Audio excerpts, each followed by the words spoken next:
This is episode 369 of the 3 Point Podcast and the Partner Posse Pod number 2. We're presented by the Memorial Healthcare Wellness Center. It's still Bring a Friend July, and August swim lesson wait list is wide open right now. Follow the Wellness Center on Facebook for more details. We're also brought to you by Jacobs Insurance Agency, Nelson House Funeral Homes, Rivals Taphouse and Grille, Success Group Mortgage and Servicing, and ALS of Michigan. Our special guest tonight, we have Tony Nash of AZee Branding, Kori Shook of Kori Shook and Associates Real Estate Services, and Dawn Reha of the Shiawassee County Fair. I mentioned Nelson House Funeral Home, guys. We didn't get a chance to get Tony lined up for this podcast, but I can't say enough about the service they gave to our family for my mom and dad when they passed away. I mean, they had been wise. They had put everything together, pre-planned everything with Nelson House. When we had to deal with that devastating news, as a family, that worry was taken away. It was all taken care of, handled professionally. And I can't say enough about the great folks at Nelson House. I mean, they've been around. Wasn't it? I mean, really, it was buttoned up. Like, it was almost like as soon as I found out, like you said, that devastating news, it was almost like I already knew the information of when the visitation was going to be, when the funeral was going to be. It's like you said, it was a piece of cake. Take care of all the details. Yeah. Right. Yeah. Which is a big thing because I recently had to go through some family loss with my grandma, my dad's mom. And, you see, obviously, Ted, you've had to go through it, that you see a lot of the stuff you have to take care of, when you have to go through stuff like that. So then that added layer of, depending on what you're going to do with the funeral home or, that whole memorial service or whatever, to have someone like a Nelson House Funeral Home kind of take care of you and kind of be there for you in the community. So, you feel like it's a personal relationship is a really big deal. Absolutely. And they've been serving the area since 1880. Think about that. So again, great customer service. By the way, Matt, shout out to you. I mean, your post on your grandma was one of the most gut-wrenching things I think I've ever seen with her voicemail to you. It was classic. Yeah. I mean, it was sad. She was my last living grandparent. Like I said, my dad's mom, and she was, I mean, Jared, I know you had a relationship with your grandparents. She was just, for me, the best grandma that there ever could be. I mean, we spent so much time with them growing up, and we would stay weeks with them up north and in their house in Flint. And we were at every holiday. They came to all of our sporting events, and she was just your absolute classic grandma who gave us Coke for breakfast, and, like did all that stuff that classic grandmas do, give us candy all the time. And she would give us like $5 to walk down to Kmart and buy a bunch of candy and, do so. Like, yeah, it was sad, but she lived a long, just an incredible life.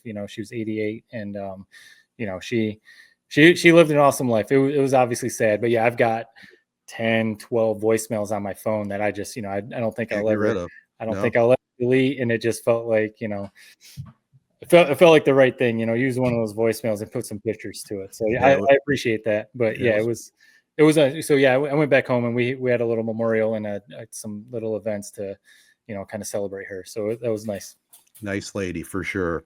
Well, this is the start of the podcast. We want to play a little catch up. I just got one thing. It's catch up and it's sports related. As you guys know, I made it out to the Owasso Speedway last Wednesday for their event. 9,000 fans were there. Crazy. Kyle Crump out of the 27th starting spot went all the way to the front, holding off the 13-year-old kid, Keelan Harvick, and he was driving the 62 car. But I'll tell you that Masters of the Pros, I mean, we had Rex Wheeler on a few weeks ago, and he talked about this event. That's what prompted me to go out there and actually see it. Wow. What a facility he has out there, guys. I mean, and it's just starting, he's not done yet. No, 9,000 fans on the north side, basically, those big tall bleachers. They closed down the south side because it was a little dangerous. They're going to redo all those bleachers. I've never been to MIS. I hate to say, living here all this time, I've never been to MIS, but this was an MIS type of feel. And I've heard other people say that, even the racers saying for a small track, it's second to none. It's just awesome. Gorgeous. It's awesome. You're like, when I think of MIS, I did faster horses there. I've been there for the cross country state finals.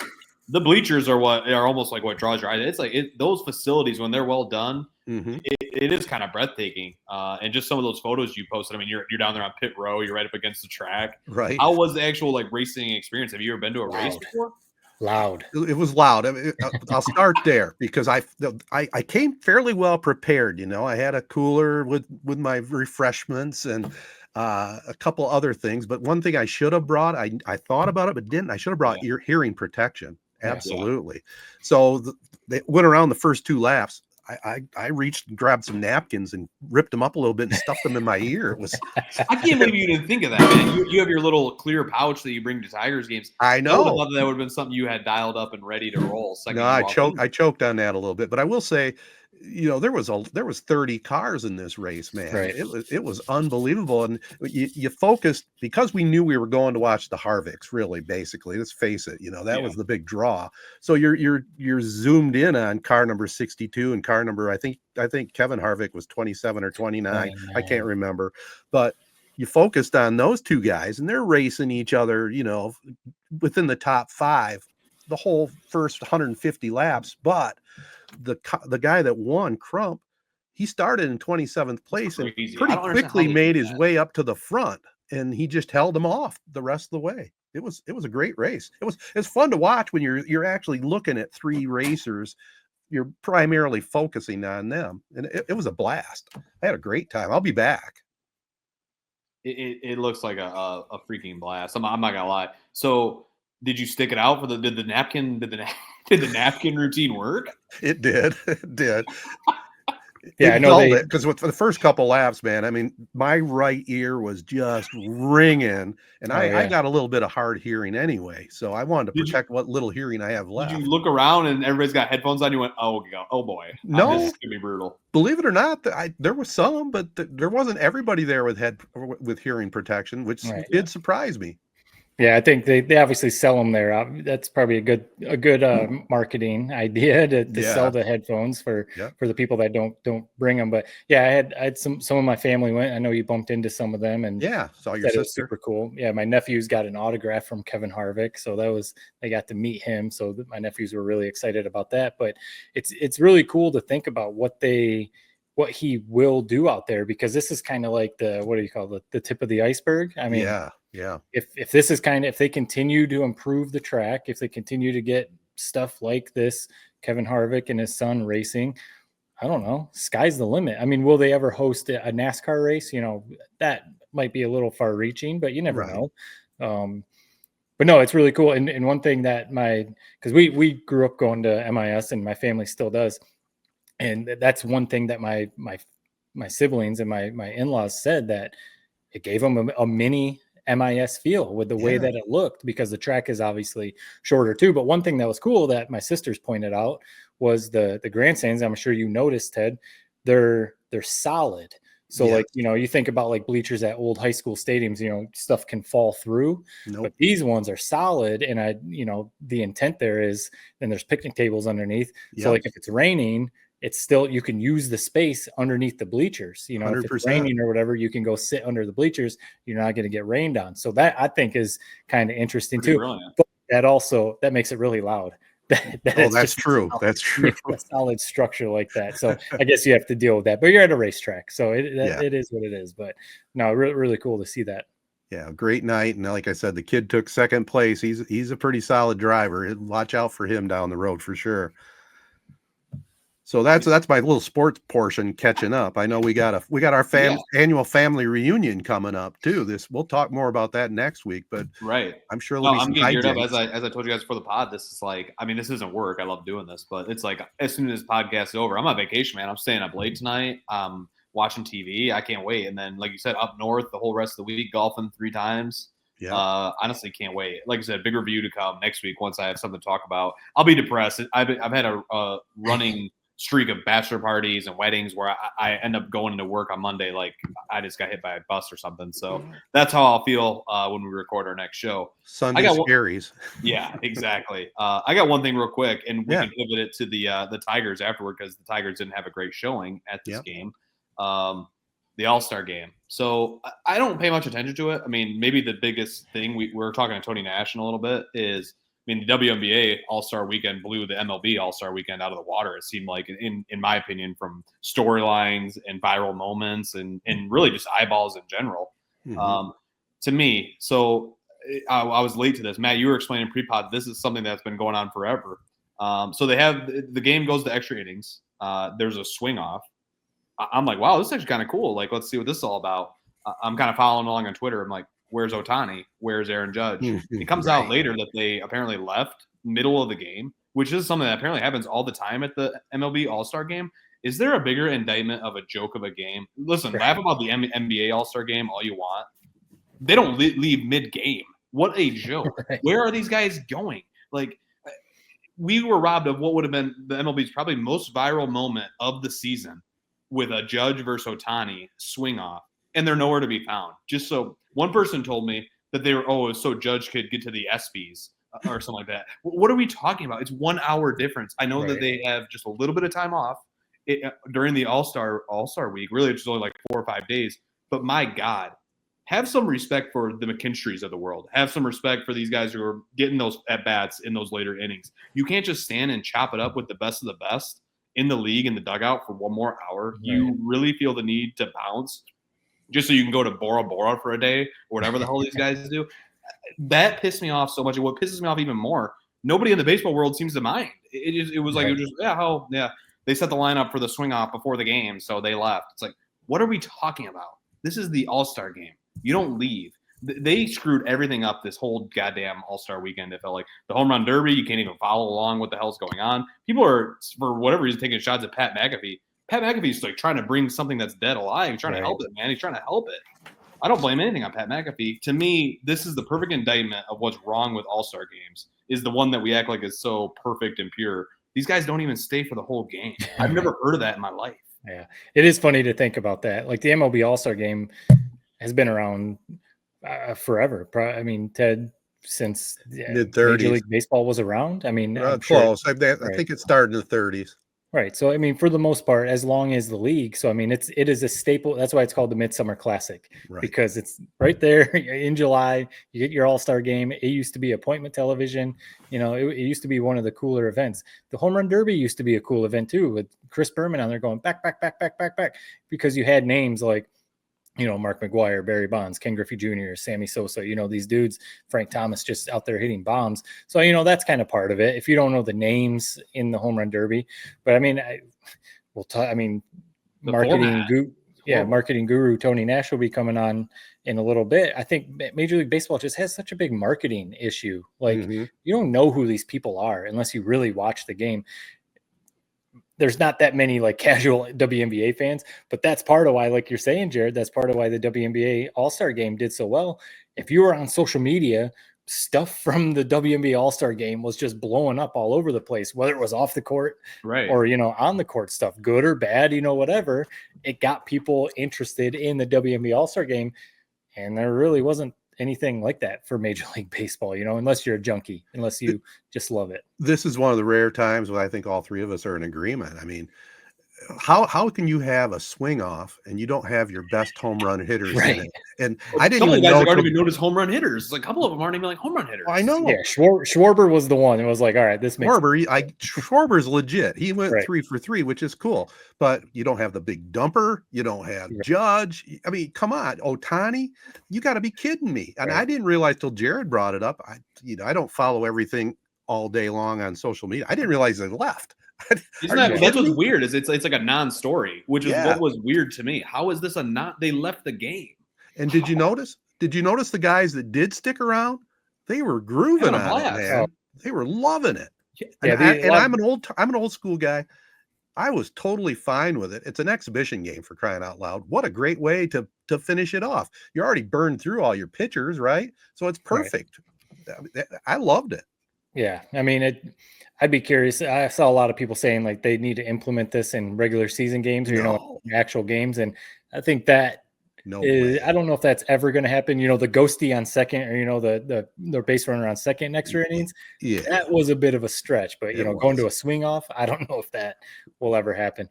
Yeah. I don't know. It is something that's been happening forever. Guys leave for whatever reasons. I think it's more just showing. I know some NBA guys have said for the All-Star game that they'd rather just have vacation. It's just showing that some of these guys, like Skubal getting his 1 inning.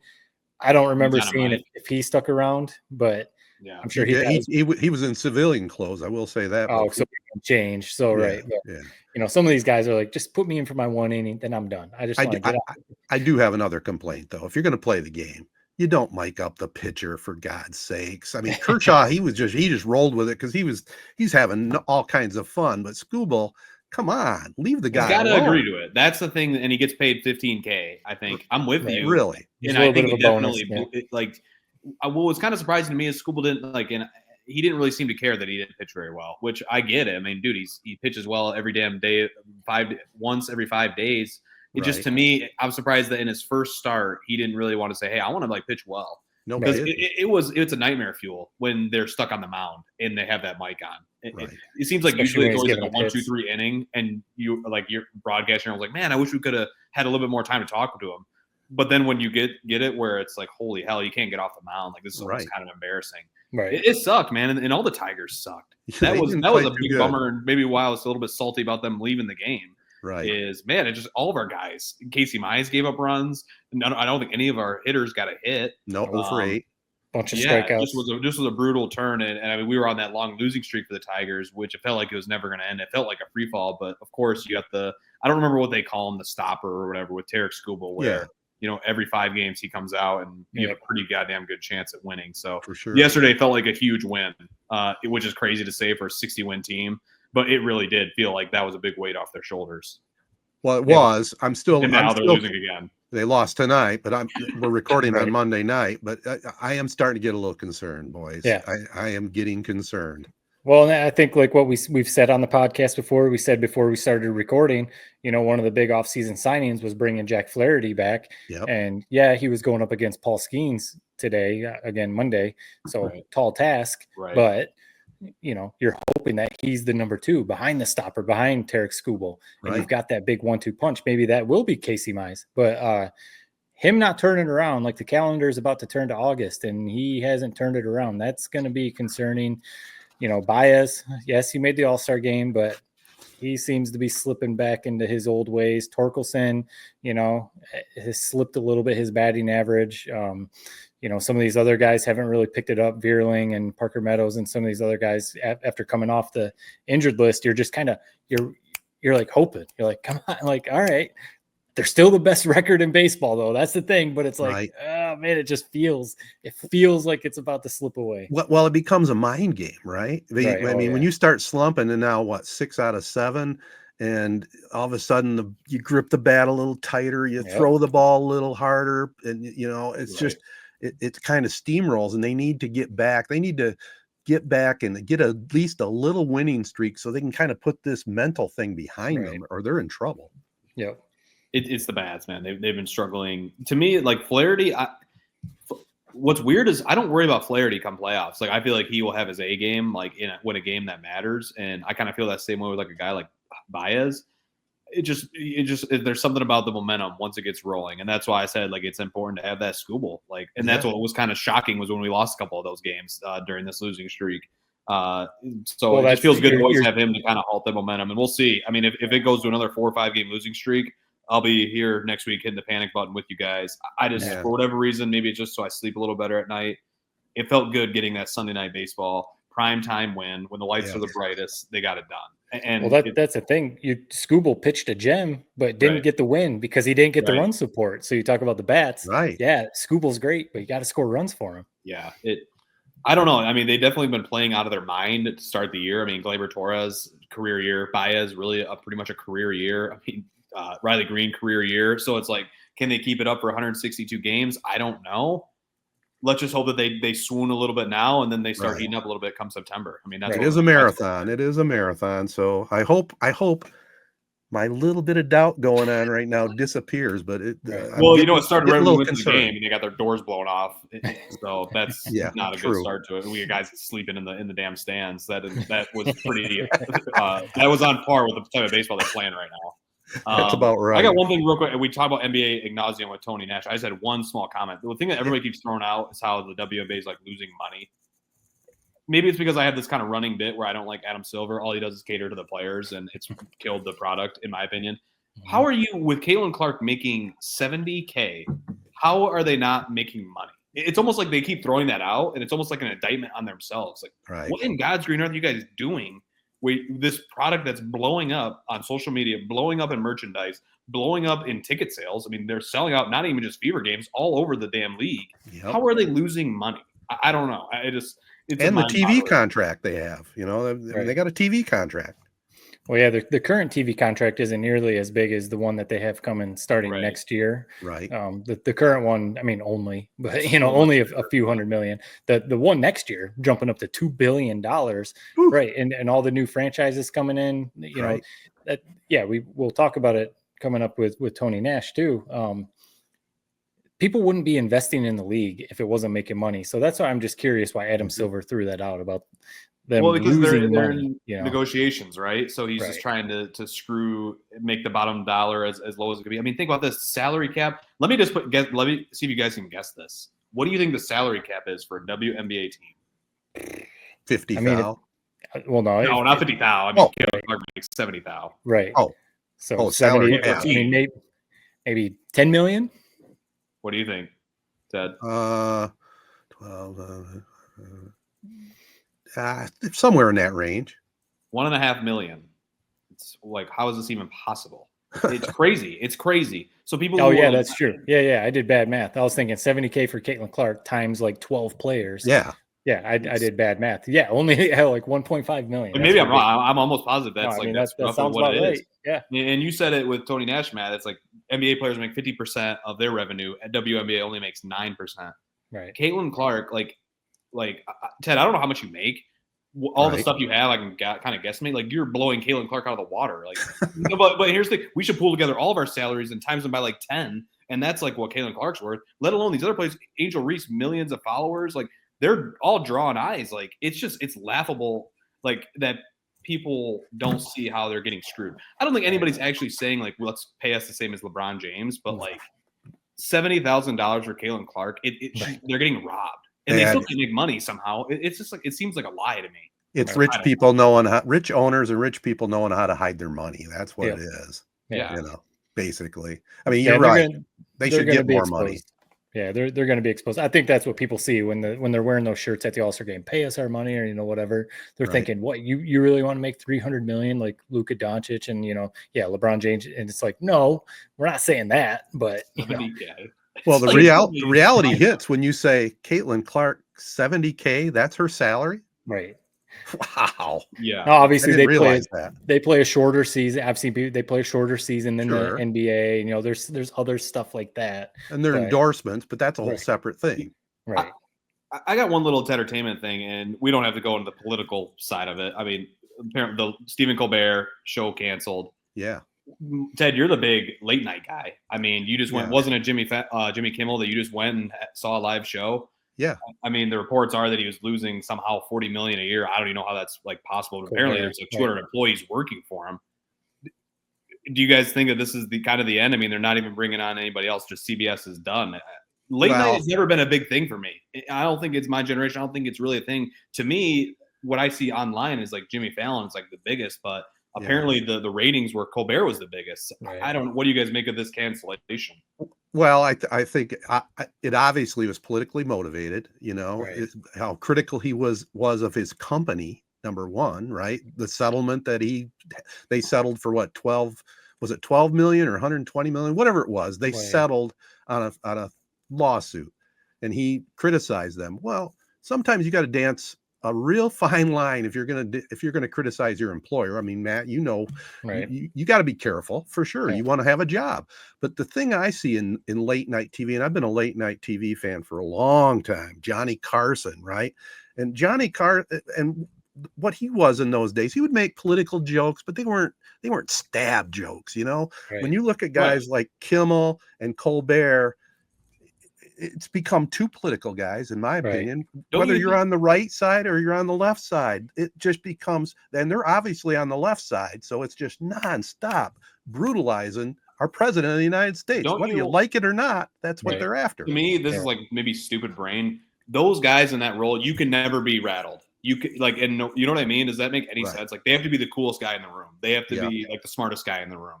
Right. You can't lose that allure a little bit with, like you said, like maybe just going a little too hard one way or the other. Like, Yeah. you gotta play both sides and see the, Right. you know, whether there is comedy to it or not, like see the comedic beats to it. To Sure. me, it got a little overboard. It has. Yeah. Yeah, the political stuff obviously came into play. I do think that it's a different time too. Yeah, maybe people don't watch late night TV as much as they used to, but there's still obviously an audience for it. So it's a little surprising that they just straight up canceled it. You know, that they didn't try to rework the deal or maybe even bring someone else in. Right. But it is definitely a changing of the times to think that there's going to be no late show on CBS. Like that's just kind of crazy. Started with not that I Letterman. sit there and watch it every night, you know, but it's just kind of crazy. Yeah, no doubt. Well, by the way, you know, we talk sports here on this podcast. The Tigers, the Lions in training camp, guys, already starting to see some injuries. I guess it's nothing new. I mean, you do every year, but let's hope we don't have another year of bad injuries omen, like man. last year. Oh man, Anzalone already dealing with a hamstring, right? And Yeah. And, what are the other ones? They lost Levi, right? Yeah, Enrique. He's done for the year. Yeah. God damn, man. It's I know. I would say I was talking this week because I was golfing yesterday with some buddies and we were talking about it. It's like, dude, I would sign up for 9 and 8. If as long as they got in the playoffs, if you knew that you're healthy. Like that's all that matters to me. Right. And I think we're all kind of in agreement. It's like maybe this regular season isn't going to be as awesome as last year, where we lost 1 game, lost 2 games. No way. It can't But be. you just hope, can we get to the end of the season with Hutchinson there, Yes. Goff there, Gibbs fully healthy. Like Montgomery was banged up last year. Obviously, the defense, everybody was gone. It's all about health, and I'm not even paying attention to the storylines out of training camp until I see these injury reports. Right. Right. It's just a killer, man. Yeah, I mean Tate Ratledge, the second round pick, the lineman from Georgia. Yep. I'm glad that they got him on contract because he was holding out there for a minute, so that's big. But Taylor Decker's hurt, and he's kind of nearing the end of his career at left tackle. He's a big piece though, so we need him to be back. But Hutchinson, obviously, we need him. I don't want to go back to it. You guys have heard me say it 10 times. It just seems like 2 years ago, that 49ers NFC championship. It almost feels like that was the shot, and you hope not. Obviously, you hope not. You still have Jared Goff in his prime. You just listed all the guys, Jared. They got talent. They've got all the talent in the world. So yeah, but it just feels like, man, what? Do you realize also we know they lost their coordinators? They lost 8 or 9 of their assistant coaches from last year too. Yeah, well, a lot of them took a lot of guys with them and gave them a promotion. Sure. Ben Johnson. Yeah. I've been watching the quarterback show. I just finished it up this last awesome show. As always, I love it. I'm 2 episodes in. It's really good. I mean, Jared Goff. I love Jared Goff. He's like there's something about Kirk Cousins that I love. Like the way he doesn't leave any stone unturned. Like got a good attitude. And just like the way, to me, the most riveting part of that whole show that season was when he lost his starting job and how he handled it. And he called Michael Penix himself, said, "Hey, the job is yours." It was like a pretty emotional moment hearing his wife tell the story about, they just moved to Atlanta, signed a 4-year deal. Right. Basically they tricked him. He says, he's like, dude, if I would have known that you guys were drafting a quarterback, I would have just stayed in Minnesota. I knew they were drafting a quarterback. Right. So to me, it's like, I love Jared Goff. He's kind of like all the good part, like all the bad parts of Kirk Cousins. And he's kind of just he's just kind of boring. I don't know. And that's the reason maybe why his wife, now Kristen Goff, formerly Kristen Harper, is she's got a lot of airtime. I don't hate that, but I don't hate it either. It's something Jared Goff's, man. So I don't know, but I just love Kirk Cousins. Joe Burrow's a cool cat, but to me, Kirk Cousins, he's got a fan for life in me. That's for sure. Good show on Netflix right there. Hey, by the way, if you're into watching sports, which everybody who listens to this podcast is, Lions coming up, Hall of Fame game on the 31st already. So, we're right around the corner for some real football guys and a good spot to go. Rivals Taphouse and Grille right at the corner of State Road and 21 in Corona. Big screen TVs all over the place. Awesome food, awesome drink specials, and definitely one of our great partners. I love going in there, man.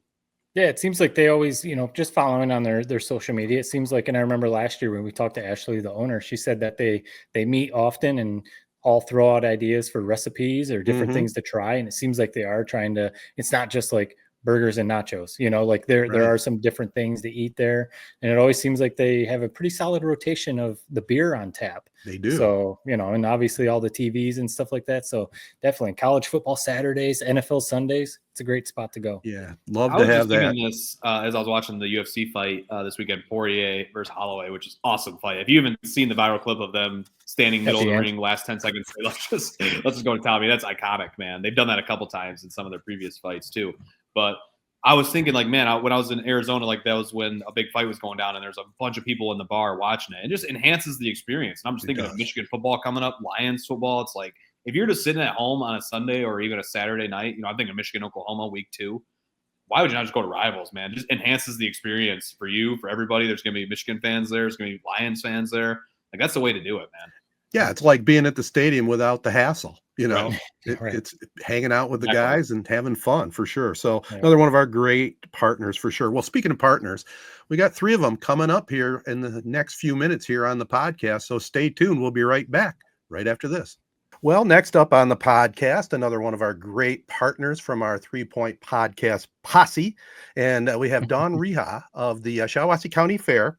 And I'm going to start you right off with an easy one. This has got to be like your Super Bowl week coming up, the fair itself, right? This is beyond Super Bowl. It's beyond the Final Four. Let's see, March Madness. Yeah, you're talking our kind of language. Masters, right? Everything. This is it.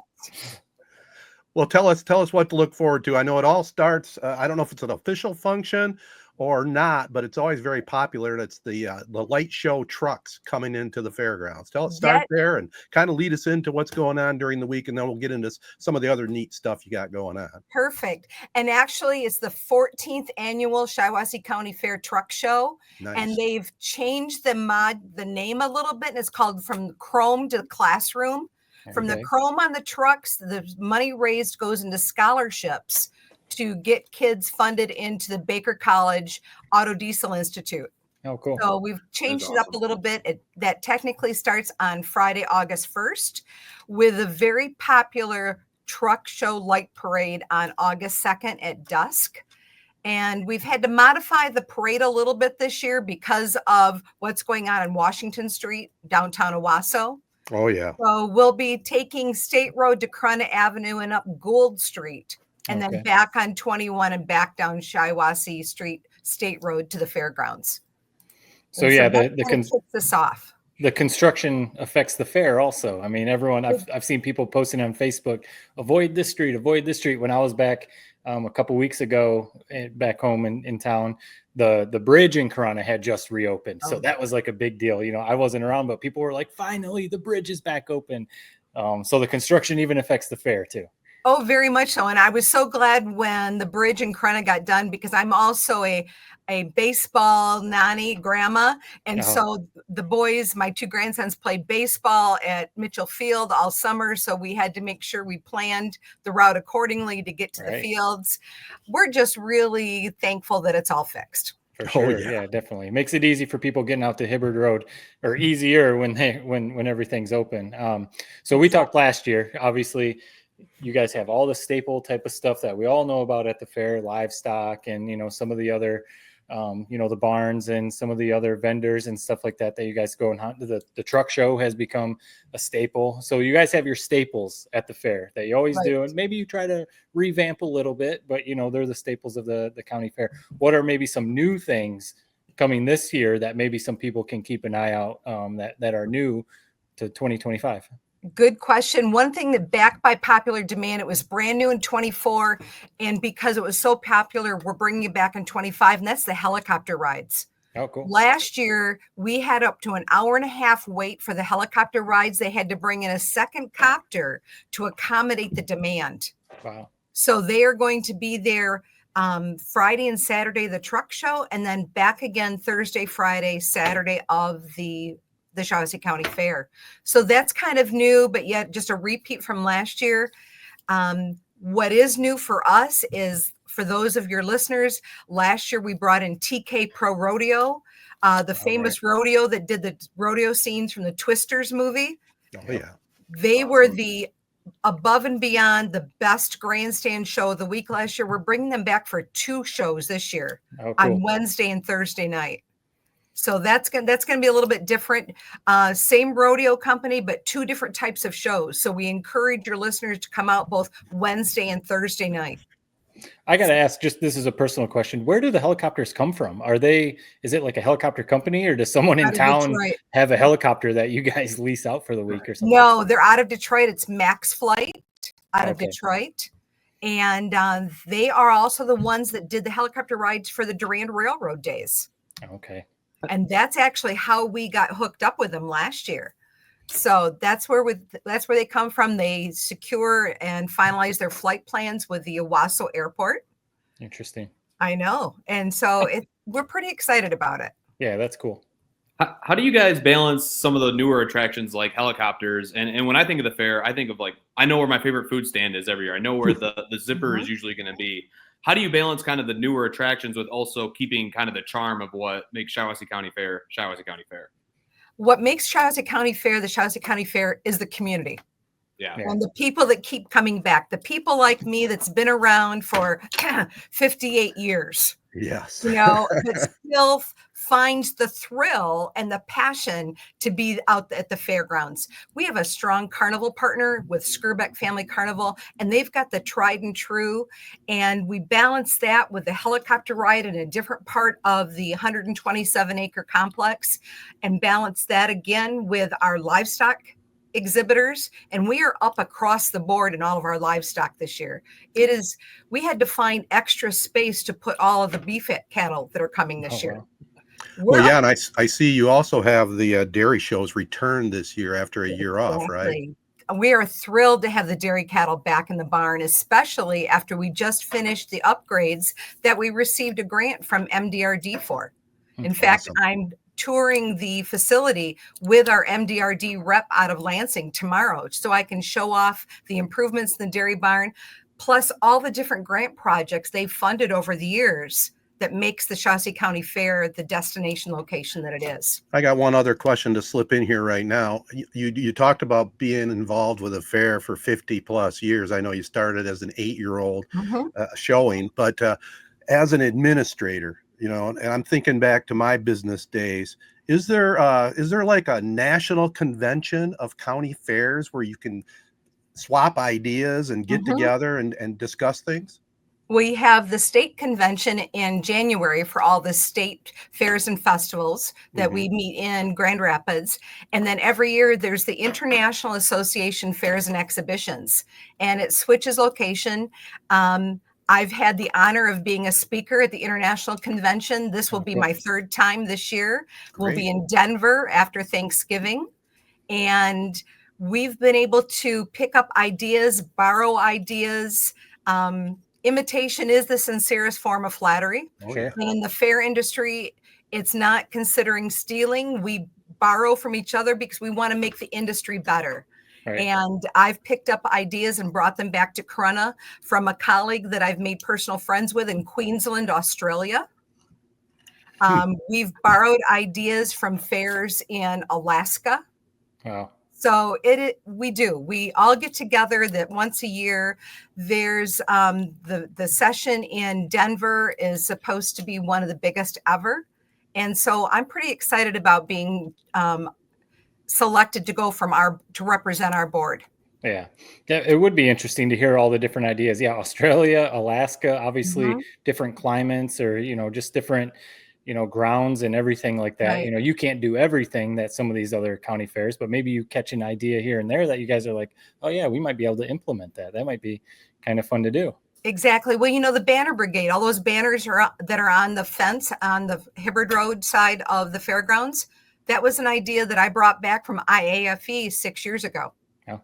And it's a really easy way for our community vendors who don't have the wherewithal to be a larger donor or to have a booth in our commercial building all week, but for a very inexpensive piece of $100 in their banner, they get advertising on the front fence of our fair for a whole 30 days. Right. And we have 45,000 people come through our gate last year. True. That's really cheap advertising. Yeah, that's a lot of eyes on those banners. And, Yes, it you know, is. so I've heard some people say like, oh, do people pay attention to billboards on highways anymore? You know, the old school way of advertising. But some people say that's still Sure. some of the most successful ways of advertising, because you're just It driving is. by constantly. You might catch something, might catch your eye. It is. In fact, we reallocated some of our marketing budget this year, and we went into the digital platform. And so we are on digital billboards and the digital presence that if you type in when's the closest fair, or when is it going to be, it might be the Ingham County Fair, but it's going to pop up Shiawassee County Fair too. So we're going to be those kind of people that when you run your Roomba vacuum cleaner and Walmart captures all your data, we're capturing your data now for the Shiawassee County Fair. Nice. What's something people don't realize goes into making a fair week successful? Like, to me, like 45,000 people there for 1 week, like that's the logistical nightmare that almost could be is daunting to think about. Like, I think about my uncle who told a funny story one time about he volunteered to help park at the fair in Indiana and how he was like over his head just for helping with parking. What is some of that stuff that we don't see? Like, we just see the rides and the elephant ears, the logistical type of stuff that you have to deal with. Well, case in point, excellent question, Jared. Tonight, my husband went over and helped. There were about 15 volunteers that went and dropped all the horse stalls that are in the goat barn and the sheep barn, because we're more than the 1 week in August. We have horse shows, dog shows. The Michigan Honey Festival was just there. We have things on the weekends, non-fair events starting in April through October. So we just had a large horse show this weekend that had stalls in the goat and the sheep barn. So we had to have volunteers come drop all of those. So on Sunday, we can start setting up for the fair. Right. We recently had on Rex Wheeler. He's out there running Owasso Speedway, and I'm sure you know who he is. You maybe even chat with him once in a while. But you know, one of the things we talked about with him was all the expansion and his thoughts and ideas on how he wants to expand things out there. Are there many conversations? I mean, you know, maybe land is limited. I don't know how much free land, I guess, there is on Hibbard Road right now for you guys, but are there thoughts on expanding the grounds, or is it, you know, a little limited as far as what the fair can do right there? We have 127 acres. We're already in conversation as to the next building that we need, whether it's for winter storage in the wintertime or for a larger community space that could be used for the free show tent during Fair Week, or we could have concerts. We could open up to wedding receptions, you know, larger community events, that type of thing. So we're already looking down the road. What's our next project? How do we reallocate the space that we have to maximize non-fair revenue, but also to bring more to the fair experience? Sure. All right. Well, last question before we wrap this up. I'll use the word wrap. How would you wrap it up to our listeners right now? Why they should be coming out to the Shiawassee County Fair? Come out to the Shiawassee County Fair August 3rd through the 9th, because every day you're going to have something new, something different. You can try a different food vendor. You can go in and watch a different livestock show, attend something different in the grandstand or in the free show tent, get on the horse-drawn surreys and traverse the entire 127 acres. Check out our state licensed campground. You might like to have a staycation at the Shiawassee County Fairgrounds. Nice. Well, that says it all right there, but we'll keep spreading the word here on the podcast. Again, appreciate your partnership and appreciate you joining us tonight. Love it. Thank you very much, guys. Have a great night. Yeah. Well, next up on the podcast, another one of our great partners, Tony Nash of AZee Branding Solutions. And I got to start right out of the gate here. I love your background there with all those Nikes, man. Give us a little background on that. Yeah, I'm a big Jordan guy. You know, I played basketball growing up. And when I was younger, I couldn't afford Jordans. My dad always was convinced that a pair of shoes should cost $40. That's the max. So he would give me $40 towards shoes. And if I wanted anything more, I had to pay for it myself. So I remember the time I got my first pair of Jordans. And, you know, like I said, playing basketball growing up. Now I coach. I've been collecting for a lot of years. My boys are really into it. And it's kind of gotten a little out of hand. I got over 100 pairs now. And so you see some of them behind me, but that's really not even the tip of the iceberg. Wow. Yeah, everyone kind of has their thing. I mean, some people collect books. Some people, I've got hats. Every time I buy hats, my wife's always like, more. Like you Yeah, have, mine you how have many hats in, can you have? right? You have hats in there that you don't even wear. Yeah. You know, so Jordans for you. But it's kind of cool how it's changed. I mean, you talk about growing up playing basketball. You only kind of wore them To while play playing basketball. Yeah. But now, like, it's become, I mean, people wear them with their suits. People wear them to weddings. It's a Like, fashion. it's become a fashion thing too. So they're more versatile, I guess. My son got married last year, and all of his groomsmen and the two dads, he bought us all like the same Jordans, and Yeah. they were like the white and black patent leather, Nice. and we wore them with suits, and it was just kind of a thing. But yeah, it's really become kind of a fashion statement. So it's kind of my way to, you know, have a little piece of basketball with me wherever I go. It's a brand that I really like. So so it's mostly Jordan and, you know, Nike Air Max. That's mostly what I have. I don't really have much outside of those two brands. There's so many colorways now too. I mean, you can customize. Yeah, that's one thing. You can customize them, but there's just so many more colorways now. I mean, it is For cool. sure. You could definitely, when you start buying a couple and you start getting those comments and compliments on them. I could see how you could fall into, as long as you can drop the $250, $300 on a pair of shoes. Yeah, I mean, it's not a cheap hobby, but Right. you know, I mean, you rarely will see me in anything but a pair of Jordans. You know, maybe on Sunday when I go to church, I wear a pair of dress shoes, but most days, even if I'm wearing a blazer, I'll have some sort of sneakers on. I have some dressier ones that kind of look like. So they're comfortable. They just kind of are me. It's kind of part of my brand. You know, I think when I approach a client with a pair of nice sneakers, it kind of gives them either like, hey, this guy, you know, he's a goofball, or, you know, this guy's laid back. Someone that's going to be fun to work with. So it's just kind of part of who I am and what I enjoy. So. Speaking of which, I mean, one of the things that we had you on last year to talk about was the Caitlin Clark WNBA, you know, somewhat of a debacle. Obviously, they're huge right now. I have two questions. I just want to ask first, what is your take on, so last year, I think we all were kind of in agreement, like, man, they're not really marketing Caitlin Clark that well for being this, you know, dynamo that's taking the league to new heights. Do you still feel that way? And then I'll have a follow-up after that. Yeah, last year was around the Olympic time too. I remember. Yep, absolutely. You know, just coming off All-Star weekend. You know, Caitlin Clark's been hurt a lot this year. I think she's missed maybe 15 games out of their 25 games. I think the WNBA is trying harder to put some emphasis there, but you know, I think they're stuck in their own way. I think that diehard WNBA fans, like the ones that have been around forever, I'm convinced none of them watch any other sports but the WNBA. And you know, I took my daughter to the opening day of the Fever versus the Sky, Caitlin Clark versus Angel Reese, and we went down to Indy.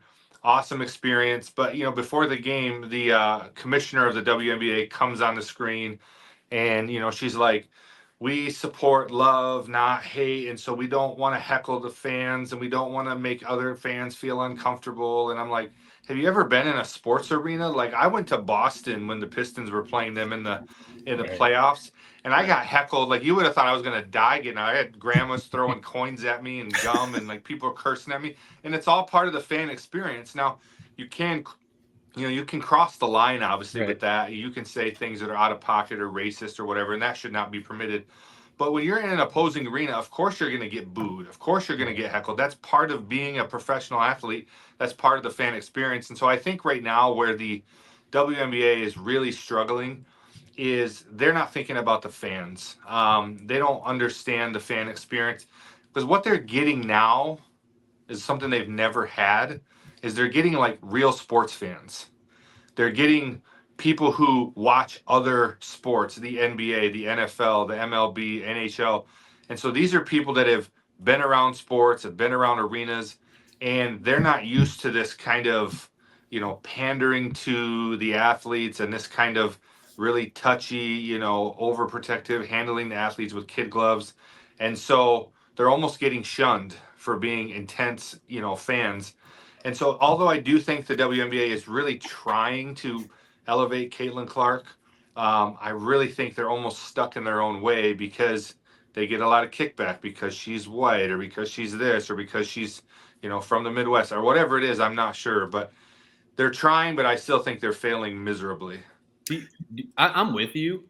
I agree. But do you almost think like by almost kind of not putting her on a pedestal and not like almost kind of blundering it in a way that it's almost made the story like 10 times bigger? There's a new story every day about it. It's like, I don't know how it could be like almost by not marketing it, it's almost marketed it 10 times as much as if they just did it the right way. Do you think almost agree with that? I do. I really think that they should really accentuate the rivalries. Like, I think the rivalry between Angel Reese and Caitlin Clark is great for the WNBA. You know, LeBron and Steph used to hate each other, or at least it seemed that way, you know? Yeah, they did.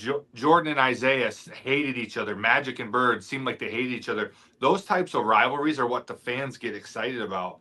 And of course, they're not going to like each other. And of course, these other really good WNBA players who have been doing it for years, of course they're jealous of Caitlin Clark. Of course they don't like her. That's because they're competitors. I mean, that doesn't bother me at all. I think everyone's like, oh, poor Caitlin Clark. Everyone's hating on her. And they are coming at her. Like, they're following her hard. It really reminds me of Jordan in the 80s. When players were just trying to take his head off. You know, the bad boys in particular were really, they had the Jordan rules. So, of course, that's what competitors do. And I think you're right. I think by them trying to maybe not cover it, it's actually drawing more attention to it. But I think that really what they should do is look at those rivalries. You know, Caitlin Clark is not the best player in the WNBA, but she's the most exciting, and she brings the most attention, and she brings the most fans, and she's elevating the game. So, you know, I think that all the things that get the social media attention, the beefs, the fights, the hard fouls, the rivalries, I think they need to accentuate that. That's what's gonna bring the fans. I mean, that's gonna bring the real sports fans. That's what we like. So that would be part of your branding strategy if you were running marketing for the WNBA, right? Absolutely. I actually just was invited on by Outkick to come on their show and do a little segment about my opinion of the brand of the WNBA. And that's what I said. Like, if I were, you know, in charge of the WNBA, I actually just wrote an article about this, and the marketing side or the branding side, I would really accentuate the rivalries, and I would really accentuate the fan experience. They got to make it about the fans, you know, fans first. There's a book that I read by the guy who founded the Savannah Bananas called Fans First. It's a phenomenal book, and I think whoever's running the marketing or branding at the WNBA should read that, because this is an opportunity they have that is probably not going to last forever. And I'll be honest with you, I've been trying to watch the WNBA with my daughter. It is not a fun league to watch. I mean, I'm almost like fatigued. Like, I don't want to do it anymore because it's so much drama, and it's so much like everything but basketball. And so, yeah, if I were them, I would really accentuate the stories, the rivalries, and find out who are the players that are drawing the fans and put all your attention there. My last question I'm sorry, Matt. My last question I was going to add on to it in regards to the WNBA. What's your take on the salary discussions, the money thing? Well, I would say this. I mean, the WNBA is certainly bringing in more money now than it was 5 years ago, substantially. All the reports say it's not profitable still. It says they still might lose $30-40 million this year. But I would say this. If they don't figure it out soon, and these players strike, it may be the nail in the coffin for that brand, honestly. I mean, you kind of feel like baseball still hasn't recovered from the strike of the 90s, you know? I mean, that was a big deal to me as a baseball fan. Like, and a lot of people just stopped going to baseball stadiums because of that. And it's been a long time, but still, like, some of this, you know, people that were diehards back then still kind of have a little bit of that leftover from that. And so I think if they don't figure out a way to pay the players, I don't think they deserve what the NBA players are getting. But I do think that they need to get a little bit more money. I do think they need to get a little bit more money, and how they divide that out, I'm not 100% sure. But I definitely think the players need to make a lot more money. I mean, I think Caitlin Clark making like $76,000 a year. Right. You know, the highest paid players are $250,000. And I know this: when I went to Indy, the arena was packed. It was sold out. You know, and wherever the Fever are going, they're selling out NBA arenas, and they got all these TV deals now. And so, I think it's time to pay the players some more money. I don't like the way they're going about it. I don't like the whole pay us what you owe us t-shirt thing. but they certainly need to get paid more money at this point. Yeah, a strike would be a disaster for that league, in my opinion. It would be too. terrible. It may ruin. It may be the nail in the coffin. All right. Yeah, I mean, nobody in the WNBA is asking them to get paid what NBA players are getting paid. So that's first and Right. foremost. Second, they make about 9% of the revenue of the league versus the NBA players 50. who make about 50%. 50, So yeah, it makes absolutely no sense. It definitely needs to come up. Yeah, the latest media deal, they went from about a couple $100 million on their latest. Their next media deal is $2 billion. Yeah. So again, they need to make more money. The Valkyrie, 100%. the Valkyrie, the latest expansion team, was bought for $50 million. It's just valued at $300 million. Yep. They by 2027, I think they're going to have 5 expansion teams. So the people that say that the WNBA is losing money, first of all, it's a private company, so you can't know if they're actually losing money. Exactly. Adam Silver, the NBA commissioner, he came out and said the WNBA isn't profitable. I don't think he would lie. He's the commissioner of the NBA. I don't think he would lie. So I don't think he would just throw that out there. But to say that they're just like losing money, no one can really report if they're actually losing money. Billionaires wouldn't be expanding teams and investing in teams and stuff like that. These guys know how to invest their money. They wouldn't be investing in the WNBA if it was a losing product. So, 100%. When you talk about the brand of the WNBA, would a strike kill it? I don't know, maybe. But I think there's enough young stars, Caitlin Clark being one, Paige Beckers being one, Juju Watkins coming into the league, Aaliyah Boston. There's a lot of really young superstars that the young kids on social media or whatever, Angel Reese also being one of them. Yeah. They have millions and millions of followers on social media. So, I think a strike, how else are they supposed to go about it? People don't like the shirts at the All-Star game. How else are they supposed to go about it? They're in a marketing or they're in a like restructuring, conversation with the CBA. So, there's all, this is a ongoing conversation, but you mentioned about like highlighting the rivalries, but then like when you watch the game, you don't like the drama and stuff like that. So it's kind of like, well, if you don't like the drama, but you want them to highlight the rivalries, that's just going to fuel the drama. Not the drama. It's not the drama of the rivalries. It's when you listen to the commentators, they're focusing on everything but basketball. When you listen to sports analysts, they're focusing on everything but basketball and about the sport. Right. So what I mean by the drama is the stuff that's not related to basketball. I love the tough play, the physical play, that kind of stuff I really like. And I tend to, I understand what you're saying, and I can agree with that. And I do think that one of the things I said in my other interview was that I think as some of these young players come in and the talent really continues to go up, and some of these older players that really seem just jaded, seem upset, are the ones that are really holding on to whatever it used to be that wasn't successful. I think as they start to phase out and some of these younger players come in, I think it's only going to explode. Like you said, the Valkyries is worth $300 million right now, and I think I think the franchise fee to get in is $250K right now, or $250 million, excuse me. Yeah. But I think in 10 years those are going to be worth $1 billion. So if I had $250 million, I would buy an WNBA franchise for sure.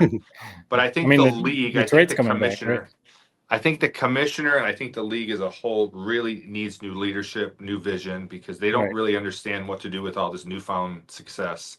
Yeah, you can't put all the spotlight on one player because there's a 100%. Lot of other super players. So the people saying like you have to put Caitlin Clark on the cover of everything. You have to put Caitlin Clark on doing this. No, you can't do that because even the NBA, even though Michael Jordan was the guy, they didn't do that with Michael Jordan. But in the 80s, the NBA did do a lot to emphasize Mike. I mean, and that was really what propelled them. In the early 80s, some of these guys were making $100,000. Right. Bird and Magic came along, it changed a lot, and then Jordan came along, and it elevated everything. And so the NBA pushed a lot of stuff towards him.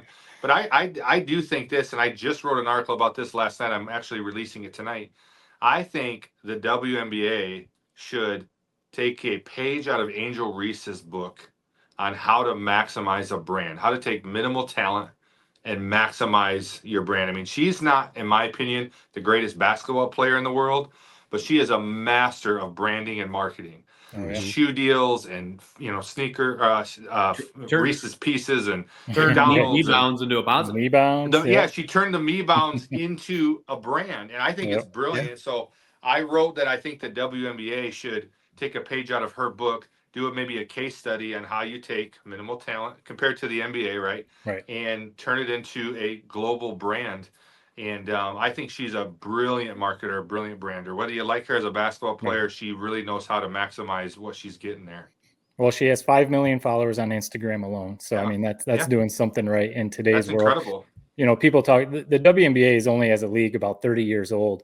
The NBA was not profitable for the first 40 years that the league was around. So people taking shots at the WNBA for not being profitable. Well, neither was the NBA. Exactly. And MLB as a league loses money also. So, yeah, you know, it's well, just and sometimes I think the arc is similar. Like if you look at the arc of the NBA and what it took, and it took a generational talent to kind of propel it.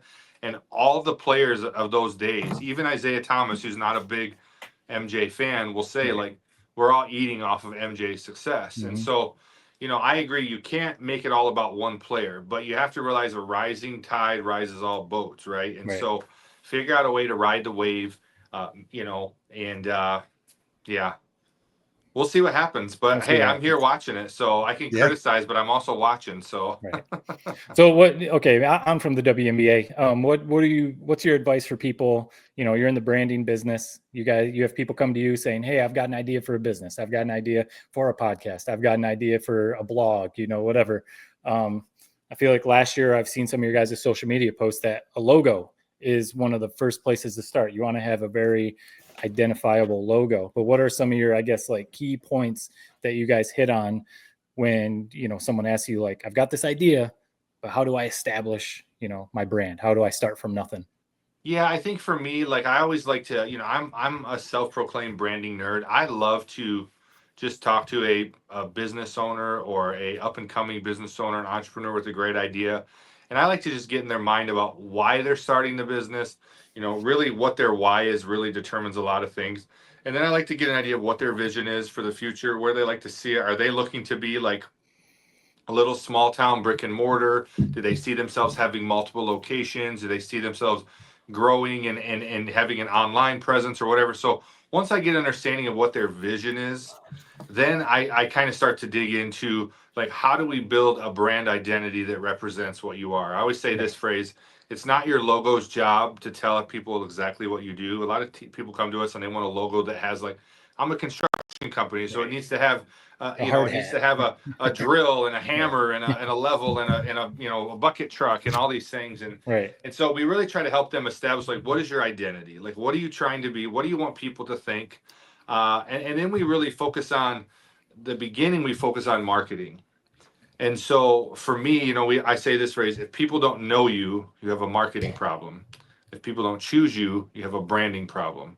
And so really what we focus on right at the beginning, obviously we create that brand identity that represents who they are, what they're about, that's visually appealing, that's something that people can trust and recognize.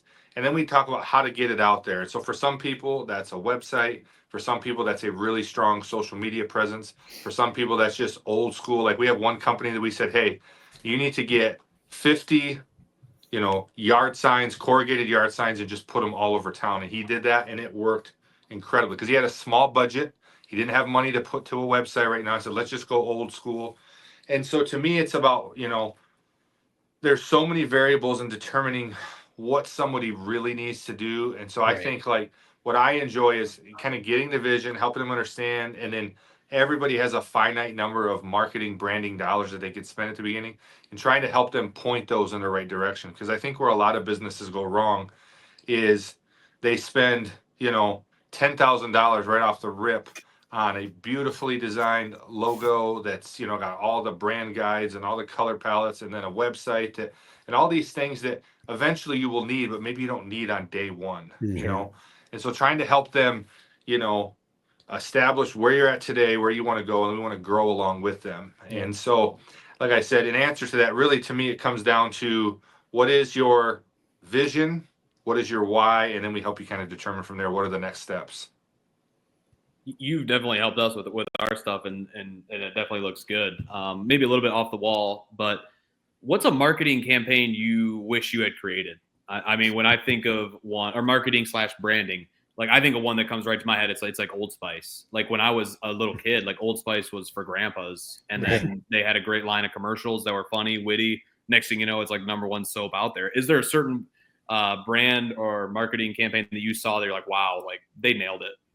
Oh man, I'm trying to think. I come across these all the time that I think are absolutely brilliant. I think Doritos has come up with some incredibly brilliant ones. Bud Light is always good for some really good marketing campaigns. I'm trying to think of one in particular that Old really Spice Old Spice is a good one. I hadn't really thought about that because as a kid you're like, oh, that's my grandpa's, but it was now in Ted's closet.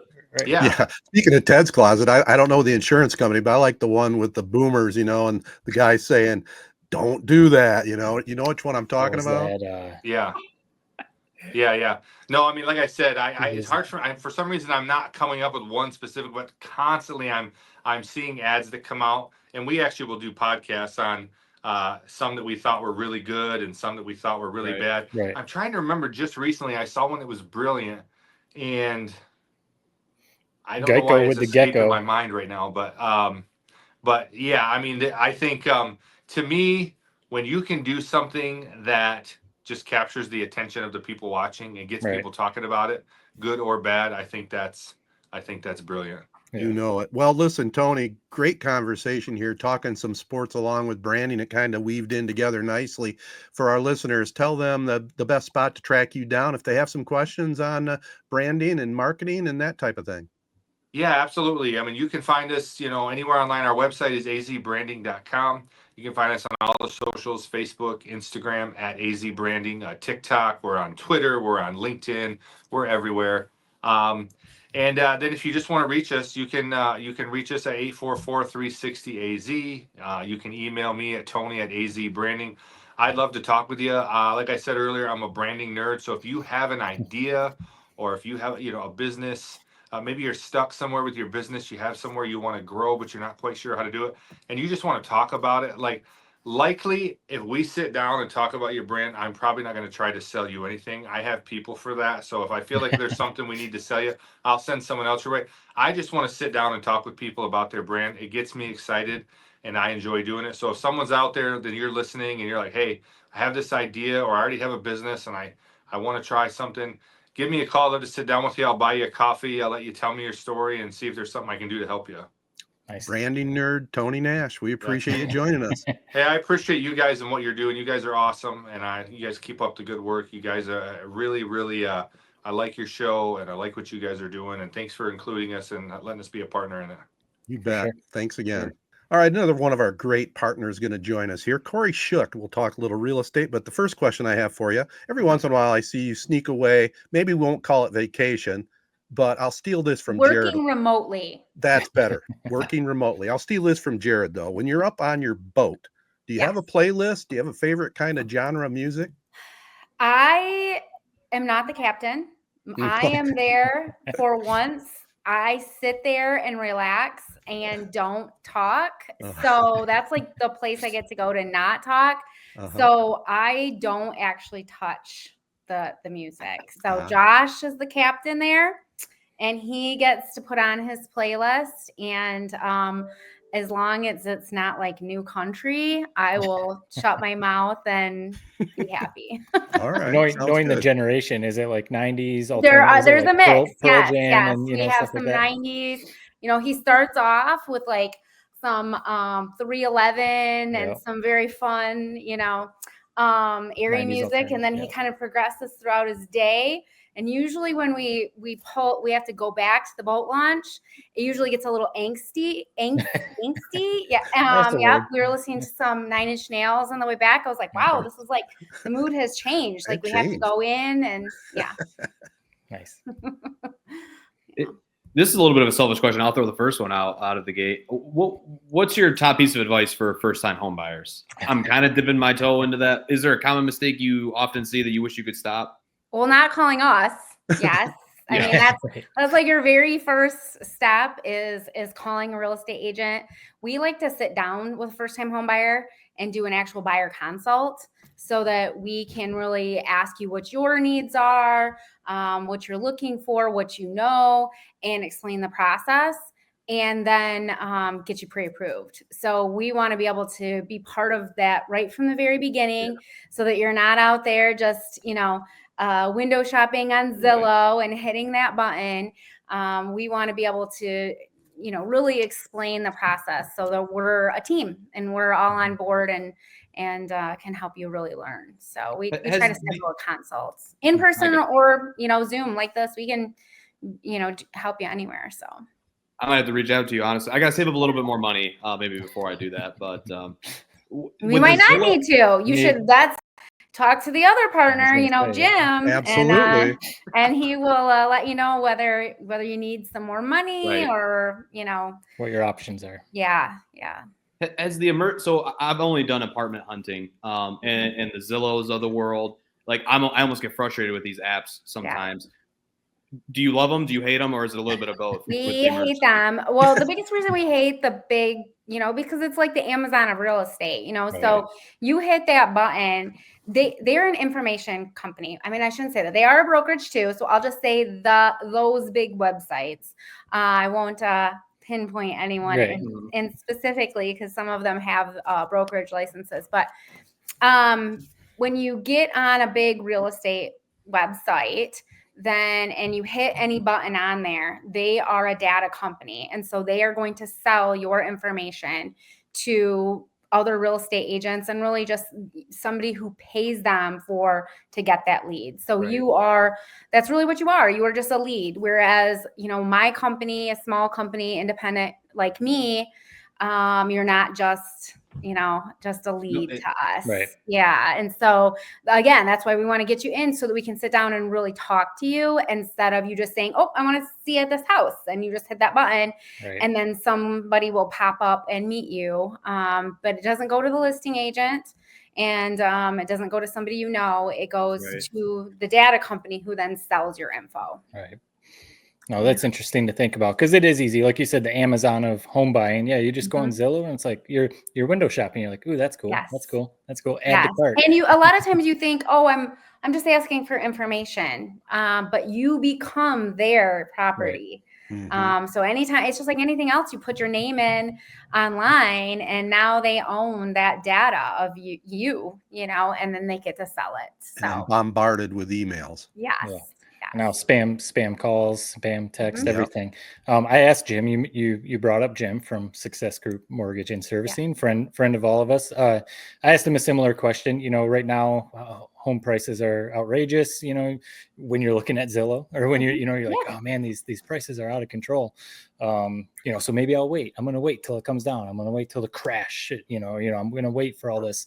What would be your advice? Again, I asked him a similar question. What would be your advice when people have that mindset of like, I'm historically, ready, but I'm going to wait? We'll always say, and it's the truth, when is the best time to buy? 5 years ago. I mean, now is the time because, you waited and you cannot wait. First of all, especially if you're going to live in that house, then you're not a gambler. You're not an investor that way. You have to live somewhere. Right. So you can control your payment if you own it. You cannot control your payment if you're a renter.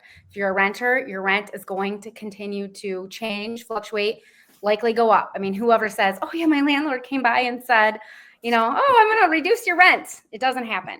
Yeah, the rent control isn't really a thing. It is the rent control, right? You get to control your rent. Right.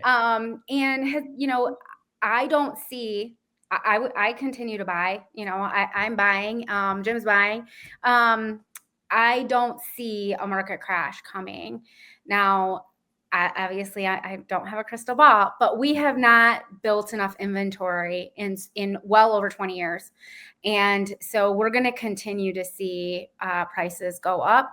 I mean, we are in a difficult time. The housing inflation is the biggest piece of inflation, shelter, and we all feel it. There's definitely a crunch there between house prices, taxes, insurance, utilities have all gone up. And so that shelter piece of inflation is really what continues to drive inflation up.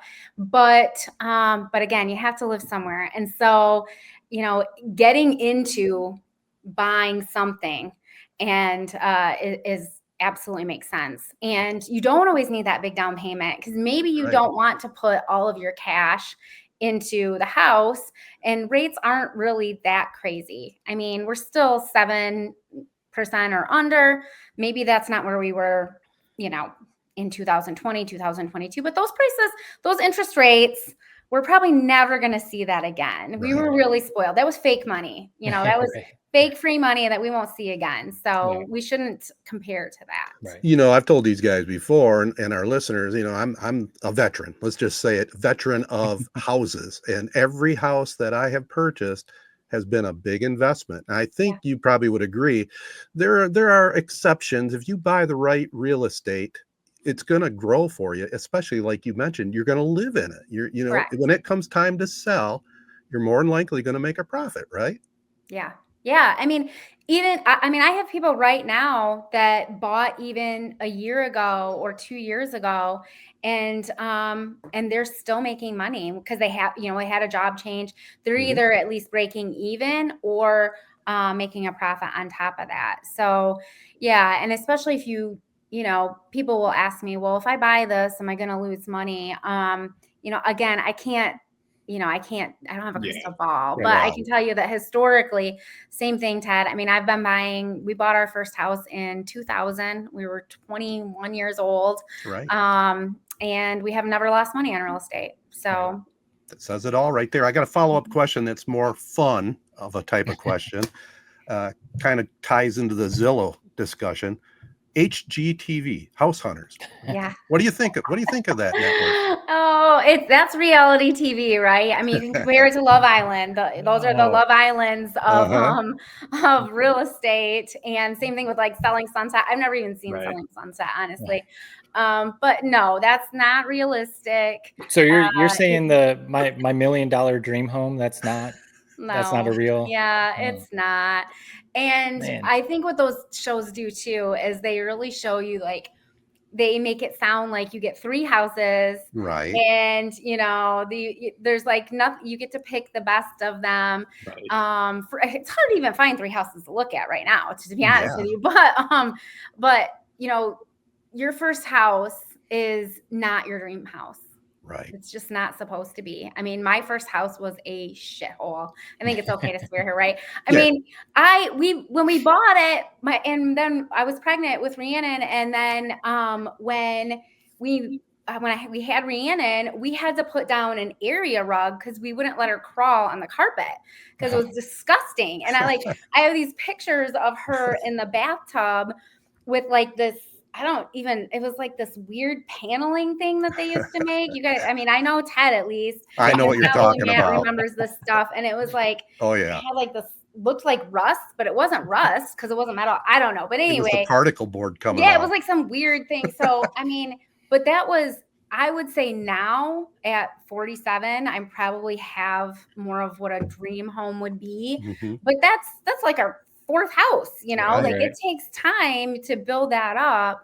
And so there's always, and even this house, there's stuff wrong with it that I would change, but you're never going to find that perfect house. So if you, let's just say you could have a perfect house, what would your dream house include? Is it like a country farmhouse, or what would it be? I have a country farmhouse now. So, I am happy with that. I love it. But I changed, right? I mean, I have a 2,800 square foot house, 4 bedrooms, 4 baths. I mean, and now the girls are moved out. So this probably isn't really my dream house anymore, So again, your phase of life changes. And so now we have a second home, and that's got acreage, which is really nice. And I think actually I'd rather get rid of this because it's just too much for us to take care of and downsize. So I like to be on the lake, though. I definitely like water. I love the river and lakes. And so it's nice. We might move in. Who knows? Maybe we'll move into Riverside. And you'll be working remotely much more. Yeah. If you do something like that. So another awesome partner of ours that you know very well, Jacobs Insurance. We had Noah Jacobs on last week, and one thing, just hearing you talk about Zillow, not to call Zillow out, but Zillow versus you guys, one thing he talks about is like maybe going to Jacobs Insurance versus just like going to Geico or, Progressive or something like that. You get that personal touch. Is that kind of like hearing you tell, Jared, give us a call and we'll take care of you. Is that kind of one of your guys's sales pitches. Yeah, I guess. it's Yeah. and more than anything, that to me is about community. Like if you want it's again Amazon versus the local boutique. Right. If you drive down Main Street, if you want businesses to be open, you have to be serious. You have to be intentional, and you have to mean it. You can't just say it. You have to use those businesses because it's the only this isn't fake money. Like Right. this is how I feed my kids. And I'm not just living in the Bahamas on a boat. I mean, I have a boat, but I worked really hard for 20 some years for Right. it. Right. So I very much appreciate my community, and that's why I'm out doing the things, and I, sponsor things and donate things. But if you don't go to those Jacobs Insurance and get your insurance, you call Noah, and Noah answers the phone, and he does a nice job, and he's in Corona Rotary, and Right.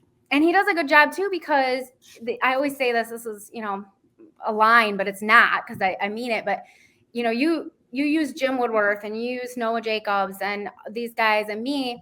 You have to look us in the eye at the grocery store, right? You're going to see us. And so we're going to make sure you're taken care of, because we don't want to not have to make eye contact with you. You go to Progressive, you go to Zillow, you go to these websites, you go to, Rocket at their website instead of going through Jim. You're never going to see that guy at the coffee shop. He's not going to buy you coffee. He's not going to, sponsor your kids' sports. Right. And he won't be there. Right. He won't be in the community to be able to own a building and fix it up and do these things. And so all of us have to be intentional, and not just go online and do those things. Right. So. Well, I'm a happy customer for sure. And we appreciate you being on the podcast and being one of our partners, Kori. It's awesome. I'll get you out of here with this. Your new building, it's almost ready to be, you're going to have a restaurant up there, I assume, someday, right? Yeah, I hope I don't have to run it. But yeah. But your offices, are you moved in right now, or are you still We're not work yet. in progress? Yeah, we're coming along. Things take time. Right. And it feels a little long. It's been just under 2 years since we've owned it. But if you think about it, think about the whole project, right. I think it's come a long ways. Josh, our goal was to get the exterior buttoned up so that the public didn't have to see that eyesore anymore. Right. And we did that. So I'm pretty proud of that accomplishment. So we're working on the inside now. First goal is to get me in there. I'm a paying tenant right now. We don't have any paying tenants, and we're paying on it. So we're hoping maybe, I want to say September, but that's reaching. So I would hope by the end of the year, I'll be in there, and then we'll focus probably on the restaurant. If you would have asked me 6 months ago, I would have said the apartments first, but we've got some interest, a little bit interest in that restaurant. So I think getting that built out. My daughter Rhiannon is a designer. She's been doing the architectural renderings and making some really pretty things. So I think we'll get some interest in that restaurant, and then the 2 apartments. So well, it's a beautiful, beautiful building. You've done great work on it, you and Josh and the crew, for sure. I love the rusty siding on the side. Thanks. First time I ever saw too. That. First time Not I ever everybody saw that, does, but we love it. well, I like it. First time I ever saw it was years and years ago up at CMU, where they put a building in, and that's what they did for the roof. And eventually, it became that dark brown. So that's a great touch you have there. Yeah, we had to, we couldn't. It's an old building, so we did what we could with the brick restoration, and then we had to piece things together. So we're pretty happy with it. Well, it looks great. Well, before we let you go out of here, Kori, like young people like Jared, like old people like me, how do they get a hold of you? Ask questions. What's the best way for them to reach out to you? So they can call my cell. Anybody can call my cell or text, call. I'm at 989-277-3295. But please come check out our website. Check out our Facebook page. Check out our Google reviews. We have, so you can really see who we're about, what we are. And our website is korishook.com. Check out our VIP club. I know you guys have used some of our things. Yes. Pretty different. We try to do things that nobody else does. It's amazing. Amazing. Take it from me. Yeah. Definitely. Well, we appreciate the time again, Kori, and the partnership. Guys. It's awesome. And enjoy the rest of your night. You said you have a couple more hours of work to go. I'm gonna get back to work. So All right. Thanks all right, again. thanks guys.